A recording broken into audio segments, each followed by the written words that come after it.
Fala aí pessoal, aula de hoje muito especial e muito importante sobre a África antes dos europeus. Ela é resultado de uma conquista bastante relevante que é a do ensino de História da África na escola.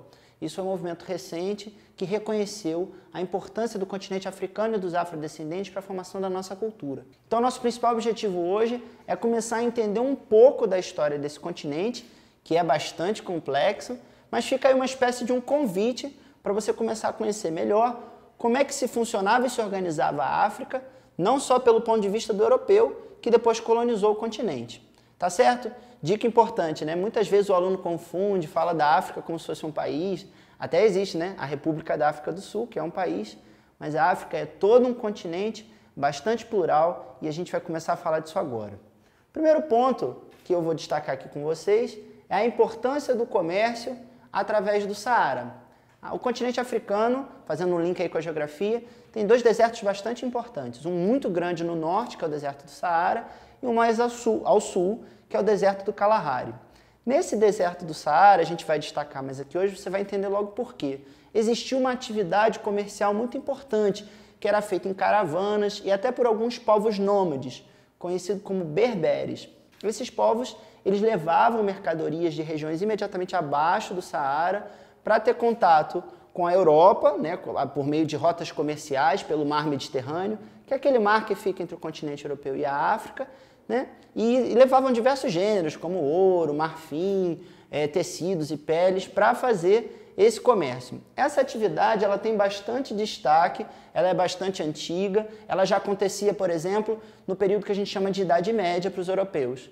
Tá? Já estava ali estabelecida. E isso continuou. Ela foi tão relevante que alguns povos africanos, a partir dessa atividade comercial, acumularam riquezas e formaram alguns reinos muito poderosos nessa localidade, logo abaixo do Saara. A gente vai falar especificamente de 3 reinos, tá? O reino de Gana, o reino de Mali ou Mali e o reino de Songhai. O mais antigo deles é o reino de Gana. Ele, depois de alguns séculos, acabou se desfazendo por conta de disputas comerciais importantes. E ele foi, na verdade, houve uma espécie de uma sequência, isso é muito interessante. Quando o reino de Mali ele se organiza a partir de algumas das estruturas do governo, vamos dizer assim, das rotas comerciais, da administração das rotas comerciais que existiam no reino de Gana. Né? Esse reino de Mali vai já até o início da Idade Moderna Europeia e depois, mais posterior, vamos dizer assim, depois, viria o reino de Songhai, também aproveitando essas estruturas do reino de Mali, sempre muito ligados à atividade comercial.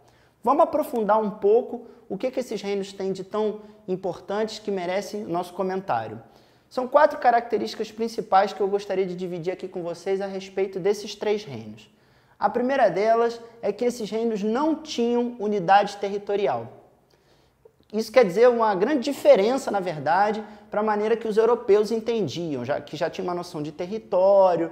Né? Esses reinos eles não tinham um território muito claro, eles dominavam algumas cidades, algumas rotas se estabeleceram, mas não existia essa noção de unidade de território muito clara. Outra coisa muito importante, que é uma característica comum desses 3 reinos, é que eles eram reinos tributários. O que isso quer dizer? Que eles dominavam algumas áreas e rotas de comércio e cobravam tributos, que é a mesma coisa que imposto. Então eles viviam da arrecadação, digamos assim, de taxas que eles faziam a partir dessas rotas de comércio e das áreas que eles ocupavam. Por isso que existe uma relação tão clara entre esse comércio e a formação desses reinos. Outras 2 características bastante importantes é que esses reinos eram monarquias, ou seja, em geral, era um rei, né, que fazia a atividade de governo, e também que os reinos tinham uma característica multiétnica. Isso é muito legal, para a gente pensar na diversidade do continente africano. O que é multiétnico? Etnia é uma palavrinha que a geografia e a história usam muito para definir um grupo que se identifica culturalmente, né? E então esses reinos, eles tinham uma pluralidade muito grande, às vezes religiosa, inclusive. Né? O reino do Mali e do Songhai, por exemplo, foram islamizados durante a Idade Média, ou seja, aderiram, em parte, os seus chefes ao islamismo. Nem sempre a população aderia. Então, o que existia era um caldeirão cultural, vamos dizer assim. Isso é muito importante porque diferencia, por exemplo, do modelo europeu, que era mais uniforme, muito uma unidade construída na violência, né? Por meio do cristianismo, enfim, e da manutenção do poder da Igreja Católica durante a Idade Média. Muito bem.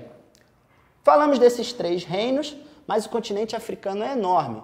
Como eu disse para você, nosso objetivo hoje era mais fazer um convite para conhecer essa diversidade. Mas tem umas coisas que eu não posso deixar de comentar com vocês. Algumas outras sociedades africanas tinham conhecimentos que os europeus não tinham, ou pelo menos não tinham em tal nível de detalhamento e eficiência. Eu vou dar 3 exemplos aqui e fazer uma relação importante com essa imagem que eu escolhi para acompanhar a nossa aula.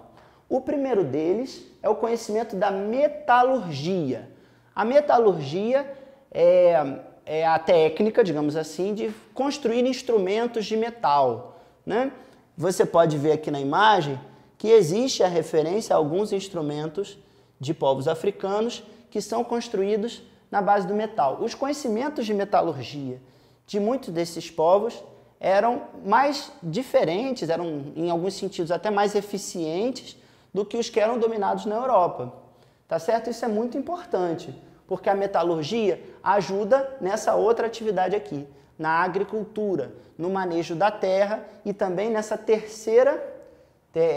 desse terceiro conjunto de técnicas aqui importantes para a exploração econômica, que é a mineração.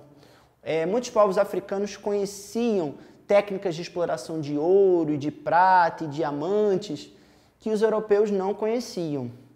Não por acaso, quando houve a colonização e a exploração da escravidão nesse continente, muitos desses africanos foram levados como mão de obra especializada para a colonização nas Américas. Isso não foi à toa.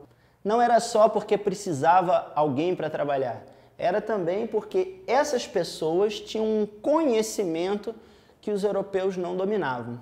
Outra característica de muitos desses povos e reinos africanos era a relação próxima entre o poder e o mundo espiritual, o mundo religioso. Nesse ponto até existe alguma aproximação com o que acontecia na Europa.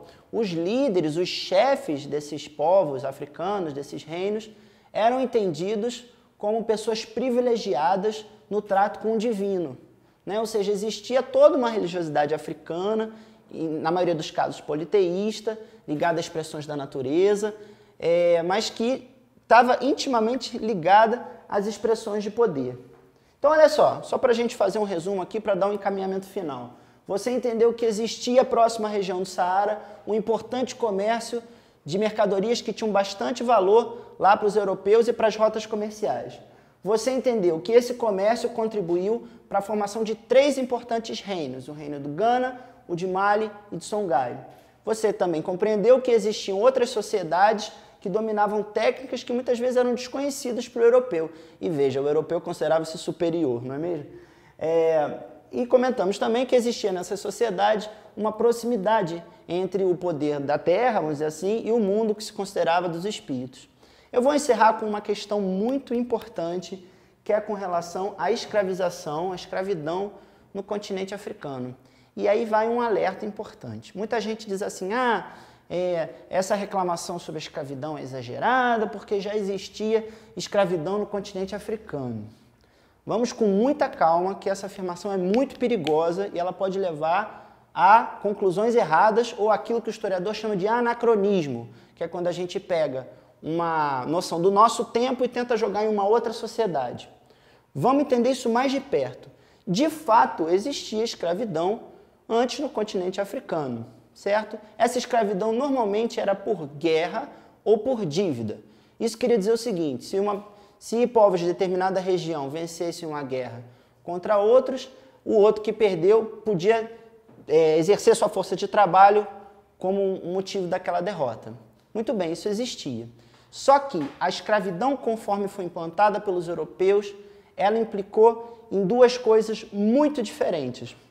A primeira delas é que ela foi feita numa escala comercial, ou seja, o continente africano sofreu um vazio demográfico com a quantidade de pessoas de africanos que foram levados para outros continentes na condição escrava. Isso era feito à força, com separação de grupos familiares, com muito sofrimento humano. Isso é uma primeira coisa que já é uma diferença, né? E isso está ligado ao segundo tópico, que é a implicação do que a gente chama de diáspora, que é esse espalhamento forçado desses africanos pelo mundo.